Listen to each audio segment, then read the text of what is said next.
Sahabat Suara Tepian, saya beruntung berbincang dengan Bapak Manguji Namaban. Dia seorang sastrawan sastra Batak, ahli sastra Batak. Juga sebagai kepala pusat dokumentasi dan pengkajian kebudayaan Batak. Pengkajian kebudayaan Batak di Universitas Nomensen. Betul, tulang. Horas Amang Manguji. Horas, tulang. Terima kasih kesempatan yang berbahagia untuk kami Suara Tepian. Kami minta waktu penjelasan dari Pak Manguji sebagai orang yang bergiat di sastra Batak. Aksara kita ini banyak kekurangan katanya. Apa kekurangannya? Nah, baik tulang. Jadi manuskrip itu salah satu dari 10 unsur pemajuan objek kebudayaan. Ya. Tentunya itu pasti berhubungan dekat erat dengan aspek bahasa tentunya. Dan seperti kita tahu bahwa aksara Batak itu kan dari silsilahnya itu berasal dari Hindia. Nah, jadi melahirkan dari aksara Hindia, kemudian ada aksara Palawa. Itulah yang menjadi aksara-aksara Sumatera.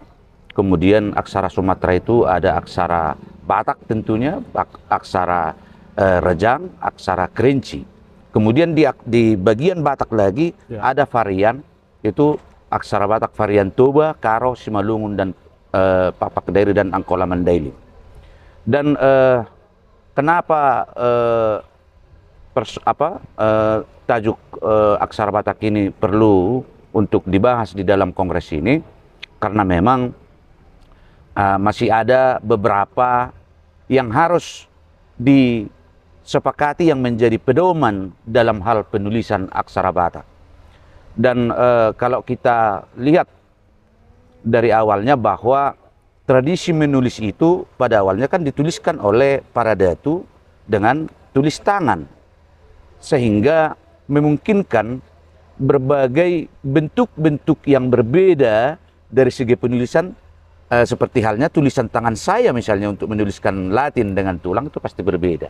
Nah, kemudian yang membuat ada semacam varian-varian yang berbeda yang menjadi sumber dari pertanyaan dari pengguna aksara Batak itu, bahwa ketika Hein van der Tuuk itu 1861 menuangkan ke dalam percetakan. Jadi font yang manuskrip itu, tulisan tangan itu dimasukkan ke percetakan. Jadi berubah banyak. Maka lahirlah versi van der Tuuk. Ya. Kemudian berikutnya ada lagi versi Ledukeris. Tata bahasa Batak yang pertama itu van der Tuuk. Font rancangan van der Tuuk. Jadi ada kemudian ada lagi percetakan Ledukeris. Ya. Itu menjadi varian lagi, ada versi sending, kemudian ada versi surat pustaha. Nah, ini sebenarnya sudah dicermati pada tahun 1987 dengan mengadakan Lokakarya. Tapi lagi-lagi itu membuat kekacauan lagi dari segi bentuk font. Ya. Yang patokannya adalah bahwa semestinya font yang di sistem di percetakan itu harus didekatkan, harus identik dengan seperti apa yang ditulis di Pustaka Laklak. Ya. Itu sebagai sumber primernya. Nah, pada Lokakarya yang pada tahun 1987 itu justru disatukan lagi varian Toba, Karo, Simalungun, Papak Dairi, dan Angkola Mandailing. Jadi menjadi 29 induk surat. Oh. Padahal Toba sendiri hanya 18 induk. 19 induk surat. 19. Iya, 19 induk surat. Dan disepakati lagi angka dengan bentukan ketika itu. Nah, itu salah satu penyebabnya sehingga guru-guru yang mengajar juga bisa saja berbeda karena sumbernya sudah banyak. Dan saya sampaikan bahwa bentuk-bentuk font yang sudah dituangkan dalam versi-versi tadi itu, ya, menurut saya, karena pengalaman saya membaca Pustaka Laklak itu mungkin sudah ratusan naskah, jadi saya membandingkan misalnya induk surat A, H, Ma, Na, Ra, Ta, La, Pa, Sa, Da, Gajah, itu dan seterusnya justru memang tidak sesuai dengan induk surat yang ada di pustaka lak-lak itu. Jadi untuk itulah harus ada penyamaan persepsi. Jadi ya sebenarnya tidak terlalu sulit. Kita hanya mengambil bentuk font itu, lalu kita sampai ke Unicode. Jadi kita laporkan itu bahwa misalnya bentuk tekstur dari induk surat B ini tidak seperti yang kacamata, tetapi agak sedikit bundar. Ya. Nah itu. Nah kemudian sesuai dengan perkembangan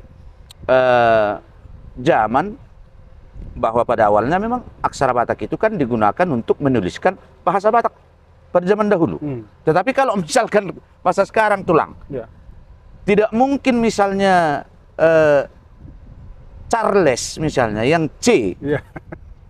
otomatis kan harus C dia. Jadi enggak jadi Charles.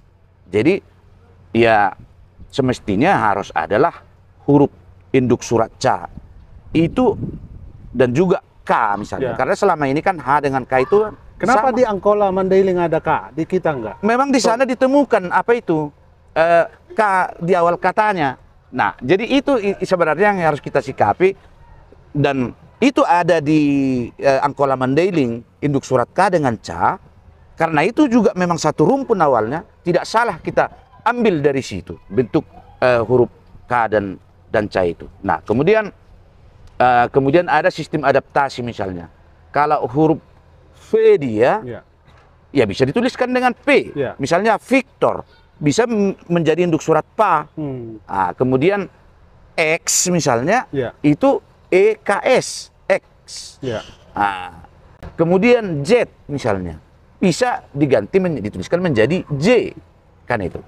Profesor Uli Kosot itu kan teman Amang Boru ya. Ya, itu teman saya berdiskusi. Ya, dia juga penggiat aksara Batak. Dia menyebut, ini konfirmasi juga ini, sebagai orang dekat dengan Profesor Uli Kosot, menyebut bahwa aksara Batak Toba justru datangnya dari selatan begitu.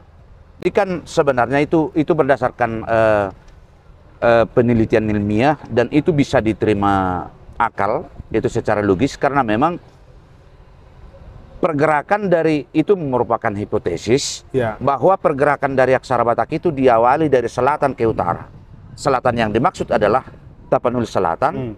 Kenapa itu bisa menjadi sebuah hipotesis yang mungkin mendekati kebenaran? Karena memang pengaruh candi-candi yang di daerah selatan itu kan di sana kan ada Hindu. Candi Portibi, Candi Bahal, Candi Sipamutung, dan aktivitas itu dulu. Tadi saya katakan bahwa aksara Batak itu bersumber dari India. Tentunya karena di sanalah pusat dari kegiatan keagamaan Hindu, ya memang dia bergerak dari selatan ke utara. Pertama mungkin dia ke Tapanuli Utara sekarang, kemudian masuk ke Simalungun, kemudian ke Karo dan ke Pakpak Dairi. Itu terlihat dari varian-varian misalnya induk surat Ta, ada varian-varian yang ada di utara tadi itu yang Pakpak dengan Karo itu. Kembali Amang Boru ke aksara. Karena tadi sih disebutkan kita kan hanya memiliki 19 induk surat. Kalau kita bandingkan misalnya font Latin itu kan 26 lengkap dia. Bisa nggak di Kongres Kebudayaan yang kebetulan Amang Boru juga salah satu panitianya memastikan atau menggenapi semua agar kita tidak ada bolong-bolongnya untuk kita pakai sehari-hari aksara Batak ini? Iya, jadi kan dari segi penggunaan diharapkan bahwa aksara Batak itu bisa menuliskan bahasa lain seperti bahasa Indonesia dan bahasa-bahasa yang serumpun. Bahasa-bahasa yang serumpun. Dan kalau yang induk surat yang 19 induk surat itu dijamin itu sudah memenuhi apa saja pun bahasa atau kalimat dalam bahasa Batak sudah bisa digunakan. Nah, kemudian yang berikut lagi yang perlu sebenarnya harus dibenahin pada kongres ini, misalnya karena aksara Batak itu kan ditulis tidak berjarak sebelumnya. Nah, tidak ada spasi ya? Tidak ada. Jadi pengertian spasi sebenarnya tulang atas ke bawah. Tetapi ini penulisan jarak antara kata dengan kata yang lain dalam satu baris. Itu maksud saya. Iya, gabung. Jadi ya kalau rekomendasi dari kita itu supaya lebih mudah, lebih Bacanya. praktis untuk membacanya, ya dibuat spasi. Nah, kemudian yang kedua, karena memang di aksara Batak itu kan tidak dikenal angka-angka. Ya. Jadi selama ini kan dituliskan di misalnya 10-2. Nah, dan kongres ini semestinya bisa mengambil atau mengadopsi angka Arab itu 0, 1, 2, 3, 4, 5 dan angka Romawi. Ya. Karena bisa kita bayangkan kalau menuliskan angka ribuan misalnya, Ya. tanpa itu kan akan Kesusahan. kesusahan. Ya. Nah, kemudian yang berikut juga semestinya aksara Batak itu dituliskan dengan menggunakan tanda-tanda baca, ya mungkin tanda koma. Jadi kalau misalkan saya bikin contoh tulang. Kalau saya tuliskan dalam aksara Batak misalnya Guru Nagadongon. Misalnya itu saya tuliskan tanpa tanda baca. Berarti artinya itu kan guru itu Nagadongon. Artinya itu sebenarnya tidak dikehendaki lah guru Nagadongon. Tapi kalau seandainya guru beraksara Batak baru koma Nagadongon, itu kan akan berbeda maknanya. Itulah alasannya kenapa perlu tanda-tanda baca itu. Dan kemudian ada bentuk-bentuk yang harus disederhanakan, misalnya seperti saya katakan tadi itu bentuk induk surat baitu. Dari ratusan naskah yang saya baca tidak ada seperti kacamata, dia bundar sebenarnya. Kemudian tanda pangolat itu tanda ya untuk mematikan bunyi A. Itu pada umumnya yang saya lihat itu bukan garis mereng tetapi garis horizontal, garis potong horizontal. Nah, kemudian penempatan anak surat juga itu harus jelas, misalnya pengubah bunyi A menjadi U, pengubah bunyi A menjadi E, pengubah bunyi A menjadi menambah bunyi Eng. Itu harus jelas dia posisinya untuk meletakkan di mana posisinya. Seperti misalnya pengubah bunyi A menjadi E itu adalah di atas sebelah kiri induk surat. Kemudian penambah bunyi Eng itu di sebelah kanan induk surat. Itu tanda potong garis F. Itu harus jelas. Jadi tidak ada semacam kekaburan. Dan salah satu yang harus disepakati adalah bahwa model penulisan bentuk font yang ada di Pustaha Laklak itulah yang menjadi dasar penentuan font yang standar semestinya. Amang Boru tadi kan sebut bahwa sudah membaca ratusan laklak ya, atau buku Pustaha Laklak. Pustaha Laklak itu. Apa kira-kira sebenarnya narasi yang dituliskan atau yang Amang Boru temukan, pesan-pesan dari aksara Laklak itu? Jadi sebenarnya bisa kita katakan untuk Toba hampir saya kira 97% itu berisi tentang ilmu hadatuan atau ilmu perdukunan. Jadi untuk datu ya. Di antaranya di dalamnya itu ada ilmu tentang perbintangan, ada nujum, ada dan jadi pada zaman dahulu itu kan Pustaha Laklak itu menulis aksara Batak itu bukan digunakan untuk yang tujuan-tujuan yang praktis, tetapi sifatnya adalah sakral. Artinya harus clear juga ini Mang Boru. Berarti aksara itu selama ini dipakai bukan masyarakat awam ya. Bukan. Orang-orang tertentu seperti dukun tadi. Ya. Imam misalnya yang memimpin agama gitu. Jadi pada zaman dahulu itu kan bahwa golongan atau cendekiawan itu dianggap adalah datu. Tetapi tidak. Jadi itu hanya sebagian besar, mungkin sekitar 95% adalah datu. Karena yang dituliskan juga tadi kan ilmu-ilmu hadatuan di dalam. Ada juga memang bagian yang dianggap raja misalnya, ada punya kemampuan untuk menulis aksara Batak itu. Tadi Amang Boru bilang banyak cara penulisannya yang berbeda.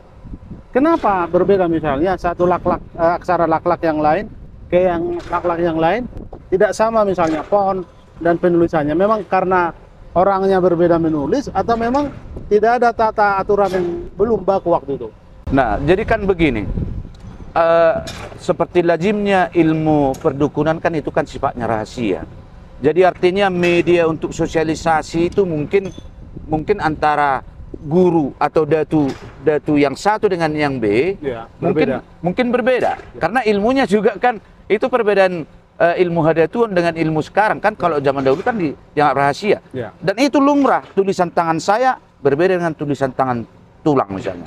Untuk menuliskan satu induk surat yang sama misalnya. Oke, pesan terakhir sebagai salah satu panitia di Kongres wakil ketua ya.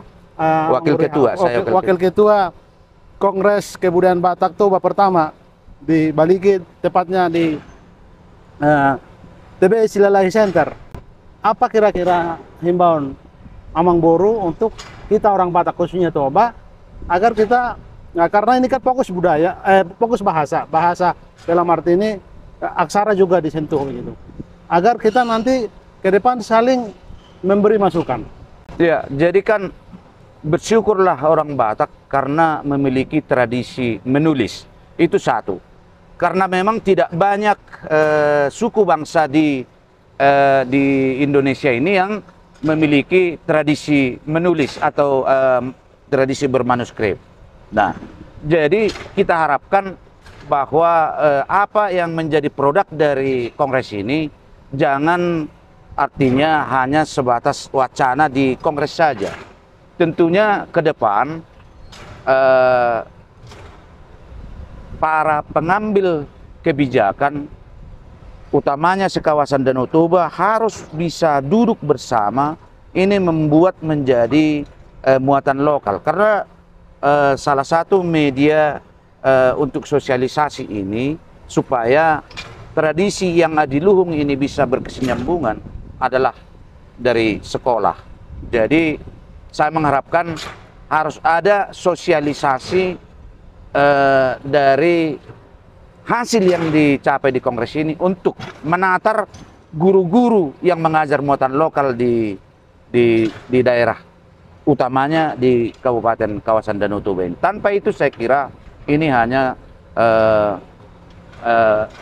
sebatas wacana-wacana saja. Jadi dari SD sampai SMA itu harus ada muatan lokalnya? Semestinya seperti itu, karena itu juga dilakukan oleh etnis-etnis di luar suku Batak, bagaimana kecintaan mereka terhadap tradisi beraksaranya. Cara lain misalnya, di Jawa misalnya Mang Guru, ada cara menghargai aksaranya. Jawa selalu misalnya buat jalan itu ada aksaranya disebut. Ya, jadi kan kita juga harus menyambungkan dengan seperti apa kondisi milenial kita. Jadi harus kita sikapi dia, karena sekarang kan zaman dengan menggunakan Android ini kan itu kan.